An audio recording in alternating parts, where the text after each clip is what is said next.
Bismillahirrahmanirrahim. Kalau tidak kerana bintang, takkan bulan kelihatan tinggi. Kalau tidak kerana pidato, takkan saya berada di sini. Datang bahtera dari Medan, singgah sebentar di laluan Kerai. Salam satu Malaysia saya hulurkan kepada warga Dewan Pembuka Tirai. Assalamualaikum warahmatullahi wabarakatuh. Yang dihormati Tuan Pengerusi Majlis, barisan panel hakim yang arif lagi bijaksana, yang sedang menjunjung mahkota keadilannya, penjaga masa yang sentiasa peka dengan detak jamnya, para peserta yang saya kagumi, serta hadirin dan hadirat yang saya hormati. Jauh belayar si pedagang Cina, singgah di Melaka menjual sutra. Bahasa Melayu, bahasa perantara, tonggak utama perpaduan negara. Hadirin dan hadirat yang dihormati, cogan kata hidup muafakat membawa berkat merupakan antara cogan kata yang dicipta untuk menyedarkan orang ramai akan peri pentingnya muafakat dalam kehidupan masyarakat yang berbilang kaum seperti di negara kita.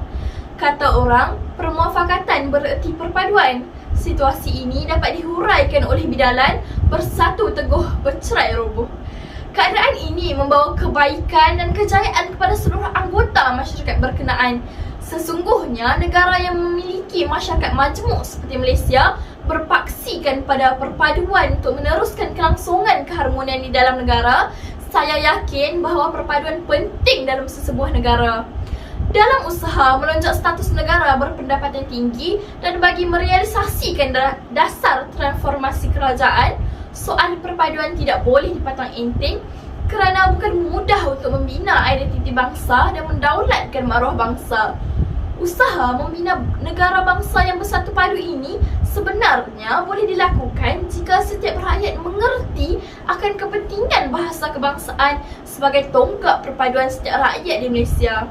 Oleh itu, izinkan saya untuk menjelaskan dengan lebih terperinci tentang wacana ilmiah kita pada hari ini yang bertajuk Bahasa Melayu Tonggak Perpaduan Bangsa Malaysia.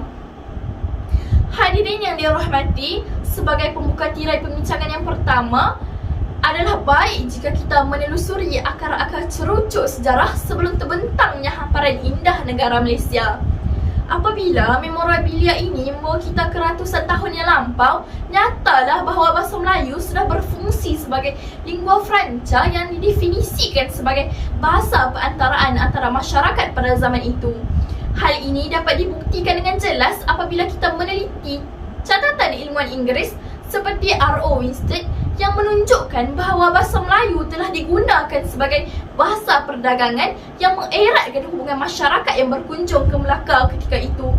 Daripada golongan pendeta sehinggalah ke golongan biasa, setiap insan di Melaka ketika itu berkomunikasi dengan bahasa tercinta kita yang tidak lapuk di hujan dan tak lekang di panas. Tidak lain dan tidak bukan, sudah tentulah bahasa Melayu. Nah, apa lagi yang kita pertikaikan tentang kemampuan bahasa kebangsaan kita sebagai wadah perpaduan? Berdasarkan perkara ini, jelaslah bahawa hamparan sejarah jelas membuktikan bahawa bahasa Melayu mampu menjadi bahasa perpaduan yang cermelang di dunia. Hadirin yang dihormati, melalui bahasa Melayu, sebarang konfrontasi, buruk sangka dan salah faham antara kaum dapat dikikis dengan mudah. Saya suka untuk meminjam kata-kata penjaga pendeta Zabah yang berbunyi bahasa menunjukkan bangsa. Apabila kita melihat masyarakat bertutur dalam bahasa Melayu, sudah terang lagi bersuluh bahawa mereka ialah bangsa Malaysia. Daripada kata-kata hikmat tersebut, saya sangat percaya bahawa bahasa Melayu sedikit sebanyak akan mengurangkan semangat kecinaan, kemelayuan ataupun keindiaan. Hayya, ini malang mana ada harga. Dia punya bau, saya macam mau pingsan lah. Tambi, itu orang mau roti satu, kari ikan kepala satu. Penatlah dengan pengaruh bahasa natif. Asalkan setiap kaum di Malaysia dapat bermesra dan bertukar-tukar maklumat dan fikiran hanya dengan menggunakan bahasa Melayu.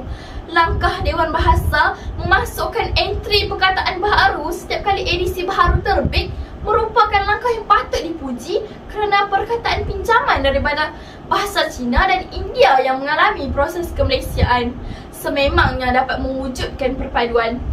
Apa yang penting, setiap kaum di Malaysia tidak akan kekok untuk berbicara dalam bahasa kebangsaan. Apabila tidak kekok berbicara, sudah tentulah juga tidak kekok untuk bermesra. Apabila sudah bergaul mesra, nyatalah bahawa perpaduan dalam kalangan masyarakat majmuk itu akan terbina kukuh di bawah payung satu Malaysia. Berdasarkan hujah ini, nyatalah bahawa bahasa Melayu itu merupakan medium untuk mewujudkan perpaduan dalam kalangan masyarakat di Malaysia. Hadirin yang dikasihi, dalam lautan ilmu yang memenuhi pustaka di Malaysia, sudah tentulah bahasa Melayu turut menjadi bahasa penyebaran ilmu pengetahuan. Berdasarkan data yang saya peroleh daripada Arkib Negara, saya amat kagum dengan pencapaian bahasa Melayu kerana hampir 800 buah buku ilmiah ditulis dalam bahasa Melayu oleh rakyat Malaysia sendiri. Untuk pengetahuan hadirin, ilmu pengetahuan merupakan perkara yang sangat penting untuk memupuk perpaduan. Masyarakat tidak berilmu ibarat masyarakat tidak bertamadun. Apabila tidak bertamadun, sudah tentulah masyarakat bertindak membuta tuli mengikut hati dan naluri. Oleh itu, sudah tentulah kucar kacir akan menodai keamanan sebuah negara.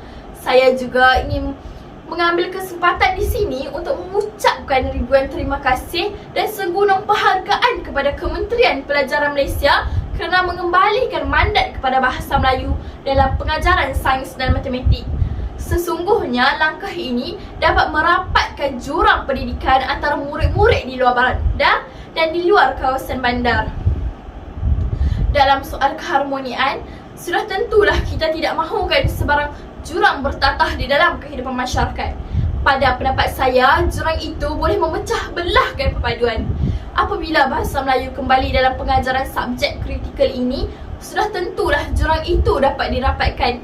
Ketika jurang pendidikan itu dirapatkan, sudah tentulah perpaduan dapat dipupuk dari alam persekolahan lagi. Selain dasar baharu itu, usaha Kementerian Pelajaran Malaysia melaksanakan program memartabatkan bahasa Melayu, memperkukuh bahasa Inggeris MBM, BMI dilihat sebagai wahana yang sangat utama untuk menjadi tonggak perpaduan.